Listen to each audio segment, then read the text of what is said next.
성형수술 광고가 다 그렇듯 허위 과대 광고가 상당히 많으므로. 이거 성형수술 광고가 다 그렇듯은 뭐죠? 어두운 곳에서 빛을 비추면 보형물이 투명하게 비친다. 난 되게 쓸데없는 얘기라고 해야 되나? 이건 전혀 그렇지가 않습니다. 집단 지성 대단하네요.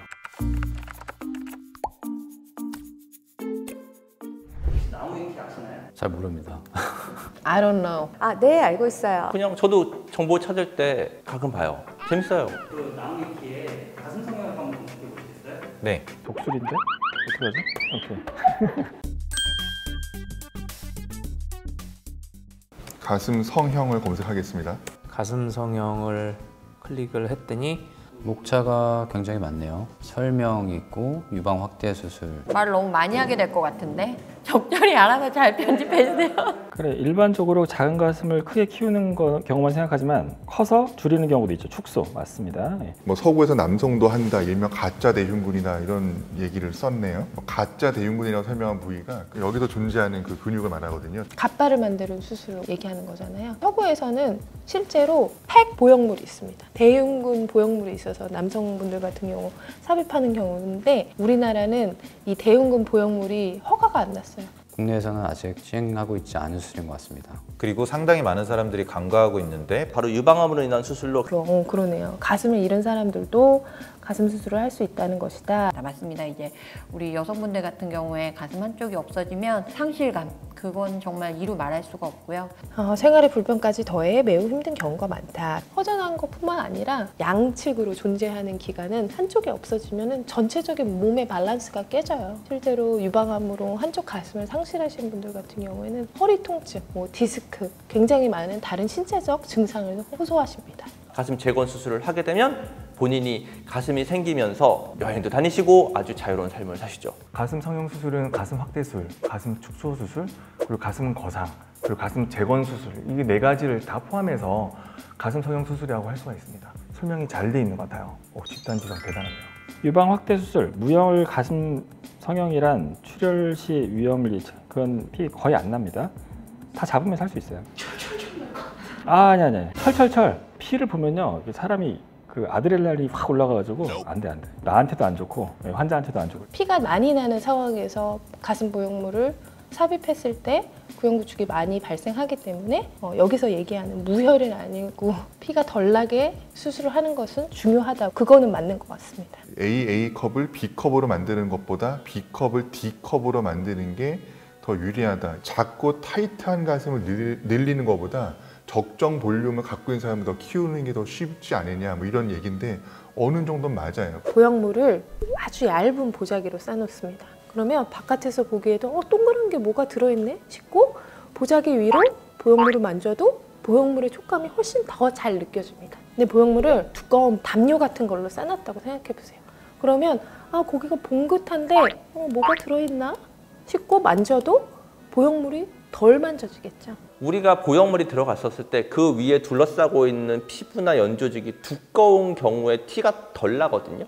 그리고 사이즈를 키울 때도 조금 더 좋고. 피부뿐만이 아니라 B컵이라고 한다면 그 피부 아래에 있는 피하 지방이나 유선 조직도 어느 정도 충분히 존재한다고 볼 수 있기 때문에 그런 면에 있어서는 맞는 얘기인 것 같습니다. 한국에서 보통 가슴 확대를 고려하는 소비자는 가슴이 거의 없고 마른 체형인 경우가 많다는 게 안타까운 부분 맞습니다. 안타까운 부분인데 그런 분들 저에게 오시면 제가 예쁘고 자연스럽고 풍만하게 만들어 드릴 수 있을 것 같습니다. 근데 AA도 AA 나름이고 B도 B 나름이라서 B컵을 갖고 있지만 그렇게 잘 늘어나지 않는다든지 유도도 밑선이 매우 좋고 타이트하다든지 살집이 어느 정도 있는데 근육이 크신 분들 있어요. 여자분들 중에서도 이런 분들 수술하기 좀 어려워요. B컵이라도 만약에 유방 하수가 심하다거나 튜브형 가슴이라고 이제 가슴 모양이 되게 좀 뾰족한 분들이 있는데 그런 분 같은 경우는 수술하기가 더 어렵죠. 물방울 보형물이 더 비싸다. 지금 아이폰 13인가요? 전 X 쓰고 있는데 이런 거랑 똑같습니다. 업데이트가 안 된 거죠. 실제로 처음 나왔었을 때는 라운드보다는 물방울 좀 더 비쌌어요. 지금 그냥 물방울 안 써요. 그 이유는 물방울 보형물 중에서 표면이 심하게 거칠거칠한 보형물에서는 ALCL이라는 희귀암과의 연관성이 대두되었기 때문에 지금은 물방울 보형물 자체를 거의 사용하지 않고 있습니다. 절개 부위죠. 밑선, 겨드랑이, 유륜, 배꼽. 요즘에 대세는 밑선과 겨드랑이입니다. 유륜과 배꼽은 첫 번째 수술로는 잘 선택하지 않고 있습니다. 이건 맞는 말이고요. 이 말도 맞습니다. 우리가 구형구축은 출혈이 적고 장액종이 적을수록 구형구축이 적으니까요. 하지만 흉터가 잘 없어지지 않는 체형이라면 적합하지 않을 수 있다. 이건 맞는 말이기도 하고 틀린 말이기도 한데요. 흉터가 잘 생기는 체형이라면 어느 부분의 흉터도 환영받지 못하겠죠. 수술 후 마사지는 원칙적으로 필요하지 않다. 네, 저는 여기에 맞다고 생각합니다. 원칙적으로 마사지는 없다고 말씀드리고 수술을 합니다. 그 십수년, 한 20년 전쯤에는 가슴 공간을 정확하게 박리할 수 있는 수술 방법이 있지 않았어요. 그 당시만 해도 대부분 겨드랑이로 아무런 별다른 기구 없이 가슴 내부를 보지 않고 소위 말해 근육을 뜯어내듯이 공간을 억지로 만들고 보형물을 밀어넣는 선이 끝이었거든요. 그 공간을 뜯겠다고 막 이 보형물 돌리고 있으니 그게 얼마나 아팠겠습니까? 마사지에 대한 이슈는 이제 예전에 다 잊혀졌고 요즘에 아무도 마사지를 하면서 관리를 하는 그런 수술은 없습니다. 네, 어느 정도 맞는 얘기인 것 같긴 한데요. 이제 조금 더 요즘은 세분화돼서 근막의 위인지 근막의 아래인지로 또 구분이 되거든요. 과거에는 이제 가슴 근육 위라고 한다면 유선 조직 바로 아래쪽을 의미했었는데 우리가 근육 위에다 넣게 되면 아무래도 유방 조직과 접촉하게 되죠. 유방 조직에서 우유를 만들고 그 만들어진 우유가 유관을 타고 유두로 나가는 거죠. 유방 조직이라는 거는 외부랑 통해져 있는 공간이에요. 정상적으로 박테리아가 있고 균이 있고 그런 박테리아가 있는 조직과 보형물이 만나게 되면 아주 증상이 없는 감염도 구형구축의 원인이 된다고 할 수 있잖아요. 그런 위험성 때문에 현재는 근육 위에 넣는다 하더라도 유선 조직의 바로 밑이 아니라 근육을 싸고 있는 근막이라고 하는 구조물과 근육 사이에 보형물을 넣고 있습니다. 이렇게 되면 유선 조직과의 직접적인 접촉을 막을 수 있기 때문에 현재 꽤 많이 사용되고 있는 방법이고요. 가슴 근육 위아래 걸침 방식, 이중평면은 구형구축을 줄이면서 보형물의 위치 변경을 막아주는 장점이 있다. 이건 맞는 얘기인 것 같고요. 원장님들이 아마 이중평면으로 대부분 수술하지 않으실까 생각이 들고요. 그래서 저도 사실 이중평면을 주로 하고 좋은 수술이라고 생각해요. 가슴 근육을 분리한 사이에 보형물을 넣는다는 심리적 불쾌감이 있다. 이것은 글쎄요. 보형물은 물에 두면 가라앉긴 하죠. 근데 그 체지방이 뭐 엄청 증가하는 건 아니에요. 보형물 2개에서 500g, 600g이기 때문에 그 정도는 아침에, 저녁에 우리 몸무게 변하는 게 한 1kg 정도 변하거든요. 이 보형물 때문에 몸무게가 증가한 거 아니냐 이렇게 생각하는데 살쪄서 증가하는 거죠. 근데 보형물 수술하고서 살찌면 안 돼요. 보형물 때문에 가슴살이 트냐? 보형물 넣는다고 해서 가슴살이 트지는 않습니다. 근데 보형물 넣고 살찌면 더 잘 타요. 그러니까 보형물 넣고 한 적어도 6개월간은 좀 몸무게를 유지하시는 게 좋다. 관련 여담에서 보면 재밌는 내용인데요. 너무 재미없게 얘기했죠. 이제 조명을 비추면 어두운 곳에서 빛을 비추면 보형물이 투명하게 비친다. 이건 맞습니다.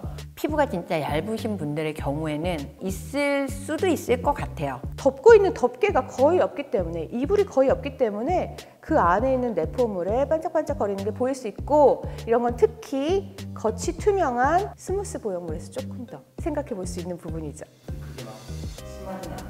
사람에 따라 피부 두께 따라 다르고 보형물의 사이즈 따라 달라요. 좀 도톰한 풍선인데 많이 불수록 점점 더 안에가 투명하게 비쳐 보이잖아요. 그렇게 생각하시면 돼요. 피부가 얇은데 그걸 점점점 크게 늘려서 어느 순간에는 피부가 너무 얇아져서 안에 있는 보형물이 비쳐 보이는 현상이 생기게 되는 거죠. 난 근데 쓸모없는 얘기라고 생각해요. 뭐 불에 비친다. 이거 가지고 불에 비친 사람이 있나? 어떻게 이런 생각을 했지? 뭐 환자분들이 선생님 저희 남자친구가 뭐 저희 미래의 남편이 제가 가슴 성형하는 거 싫어하면 어떨까요? 반대하면 어쩔까요? 가슴이 크다거나 작다거나 해서 당신을 사랑하거나 사랑하지 않는다면 그건 right person이 아닐 가능성이 굉장히 높습니다. 있는 그대로 사랑해주는 분을 만나시길 바래요. 이런 불을 비치거나 물에다 집어넣는 사람 말고요.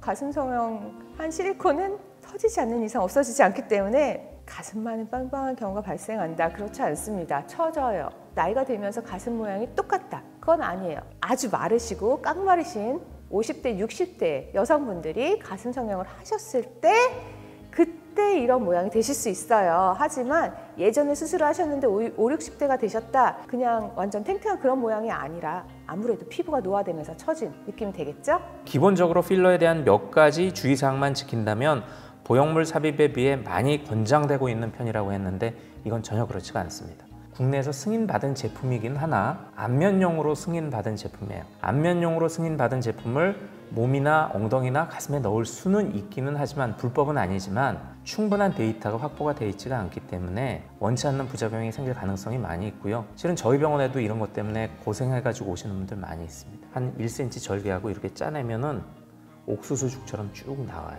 필러 수술은 아직까지는 좀 더 지켜보고 결정하시는 게 좋을 것 같고요. 성형수술 광고가 다 그렇듯 허위 과대 광고가 상당히 많으므로 이거 성형수술 광고가 다 그렇듯은 뭐죠?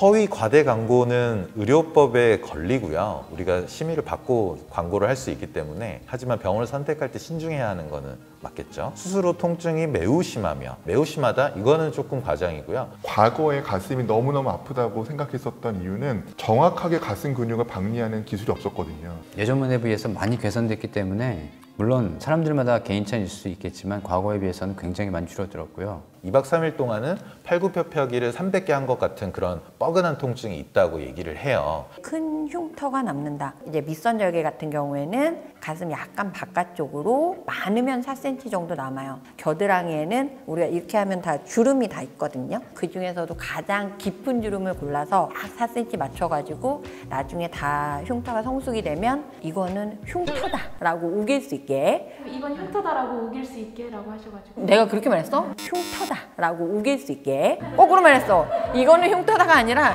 이거는 내 주름이다. 이거는 내 주름이다라고 말했는데 너 웬일이야? 이거는 어떻게 수술하느냐에 따라 달라질 것 같은데요. 수술 잘하면 알 수 없습니다. 그냥 엑스레이 촬영에도 저처럼 이제 가슴 성형을 주로 하는 사람이나 알아보지 보통 의사들도 잘 모르는 경우도 있어요. 수술한 거를 찾겠다고 뚫어지게 보면은 알 수 있는데 그렇게 뚫어지게 쳐다보는 게 이상하지 않을까요? 그런데 아까 처음 얘기했던 것처럼 마른 분들이 사이즈를 크게 했었을 때는 아무래도 좀 티나는 경우 좀 있어요. 의젓이라는 이런 이상한 은어를 만들면서 몰아갈 건 아니고요. 단지 그런 가슴골이 강하게 나타나는 티나는 가슴을 할 것인지 자연스러운 가슴을 할 것인지 개개인의 선택이고 선택은 본인이 가져가야 할 몫이기 때문에 가슴 성형에 대해서 전혀 부담 가지지 마시고 자기의 컴플렉스라면 컴플렉스를 한번 이겨보시는 것도 좋고 이거는 진짜 좀 말씀드리고 싶어요. 침 시술 여기 보면 요새 아이돌이 많이 받는다. 마지막에는 이걸 했던 한의원이 전지점을 폐쇄했다. 실은 침 시술 받고 확대 수술하려고 오신 분들도 꽤 돼요. 그래서 제가 여쭤봤습니다. 침 수술 받고 변화가 있나요? 있기는 있대요. 얼마나 있어요? 그랬더니 있는 둥 많은 둥 있대요. 저한테도 한 2-3건 정도 침 시술하고 나서 염증, 감염이 돼서 어떤 분이 있었는데 이게 해결하기가 상당히 어렵죠. 왜냐하면 이제 유선 조직을 다 걷어내야 되는 경우가 있으니까 유방암 환우들과 똑같이 유방 절제술을 해야 되니까 이런 시술 같은 경우는 아예 그냥 안 하시는 게 좋다고 생각이 들고요. 한의원에서 하는 부황 생각하시면 됩니다. 부황하면 이렇게 부풀어 오르죠. 그거를 매일매일 8시간씩 몇 주 이상씩 하는 겁니다. 그러면 한 컵 정도가 커진다라고 하는데 효과 있겠습니까?